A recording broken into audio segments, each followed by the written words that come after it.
ನೀರಾವರಿ ಸಂಬಂಧಪಟ್ಟಂತೆ ಎಷ್ಟು ಹಣ ಕೊಟ್ಟಿದ್ದಾರೆ. ಇವತ್ತು ಅಪರ್ ಕೃಷ್ಣ ಪ್ರಾಜೆಕ್ಟ್ ಇವತ್ತು ಉತ್ತರ ಕರ್ನಾಟಕದ ಬಹಳ ಪ್ರಮುಖವಾದಂಥದ್ದು. ಅದಕ್ಕೆ ಪ್ರತಿ ವರ್ಷ ಕನಿಷ್ಠ ಒಂದು 10 ರಿಂದ 15 ಸಾವಿರ ಕೋಟಿ ಹಣ ಬೇಕಾಗಿತ್ತು. ಓವರ್ ಆಲ್ ಮಿನಿಮಮ್ 50,000 ಕೋಟಿ ಮತ್ತು ಈಗ 80,000 ಕೋಟಿವರೆಗೆ ಇವತ್ತು ಲ್ಯಾಂಡ್ ಎಕ್ವಿಷನ್ ಮತ್ತು ಇನ್ನೂ ಮುಂದಿನ ಹಂತದ ಯೋಜನೆಗಳನ್ನ ಜಾರಿ ಮಾಡಲಿಕ್ಕೆ ಸುಮಾರು 80,000 ಕೋಟಿ ಬೇಕು. ಇವತ್ತು ಇಡೀ ನೀರಾವರಿ ಬಜೆಟ್ ಎಷ್ಟು ನಿಮ್ಮದು? ಬರೀ 22,000 ಕೋಟಿ.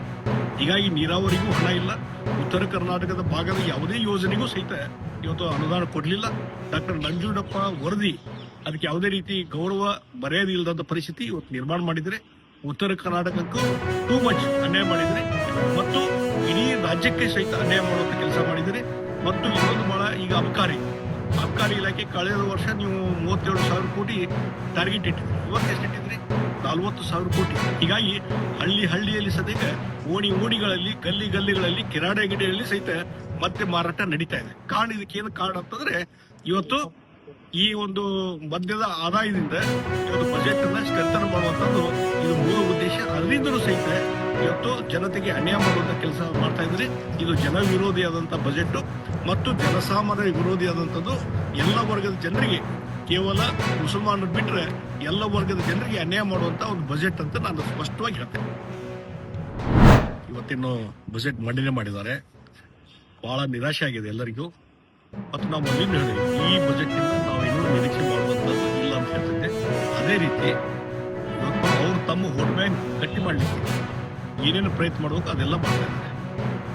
ಅಲ್ಪಸಂಖ್ಯಾತರ ಅಲ್ಪಸಂಖ್ಯಾತರಂದ್ರೆ ಮುಸ್ಲಿಮರ ತುಷ್ಟೀಕರಣ ಸಲುವಾಗಿ ಏನೇನು ಮಾಡ್ಲಿಕ್ಕೆ ಕಸರತ್ತು ಎಲ್ಲವನ್ನೂ ಮಾಡ್ತಾ ಇದ್ದಾರೆ.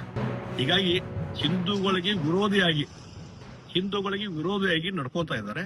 ಅಲ್ಪಸಂಖ್ಯಾತ ತುಷ್ಟೀಕರಣ ಸಲುವಾಗಿ ನೋಡಿ ಎಲ್ಲಿವರೆಗೆ ಅಂತಂದ್ರೆ ಕಾಂಟ್ರಾಕ್ಟ್ ಕಾಮಗಾರಿಗಳಲ್ಲಿ ಅದರಲ್ಲಿ ಮುಸಲ್ಮಾನರಿಗೆ ಮೀಸಲಾತಿ ಕೊಡುವಂಥದ್ದು ಅಷ್ಟೇ ಅಲ್ಲ. KDB ಇಂಡಸ್ಟ್ರಿ ಏರಿಯಾ ಡೆವಲಪ್ ಆಗಬೇಕು. ಎಲ್ಲ ವರ್ಗದ ಜನ ಇಂಡಸ್ಟ್ರಿಯಲಿಸ್ಟ್ ಇರ್ತಾರೆ. ಹೀಗಾಗಿ ಅಲ್ಪಸಂಖ್ಯಾತರಿಗೆ ಮಾತ್ರ ಮೀಸಲಾತಿ ಕೊಟ್ಟು ಅವ್ರು ಸಪರೇಟ್ ಆಗಿ ಇವತ್ತು ಸೈಟ್ ಅಲೋಟ್ ಮಾಡುವಂಥದ್ದು KDB ಮುಖಾಂತರ ಬಹುಶಃ ದೇಶದಲ್ಲಿ ಎಲ್ಲಿಯೂ ನೋಡಿಗಿಲ್ಲ. ಅಲ್ಪಸಂಖ್ಯಾತರ ತುಷ್ಟೀಕರಣದ ಪರಮಾವಧಿ ಅಂತ ನಾ ಹೇಳ್ತೀನಿ. ಹೀಗಾಗಿ ಹಿಂದೂಗಳಿಗೆ ಇವತ್ತು ಅನ್ಯಾಯ ಮಾಡುವಂಥದ್ದು ಪದೇ ನಡೀತಾ ಇದೆ.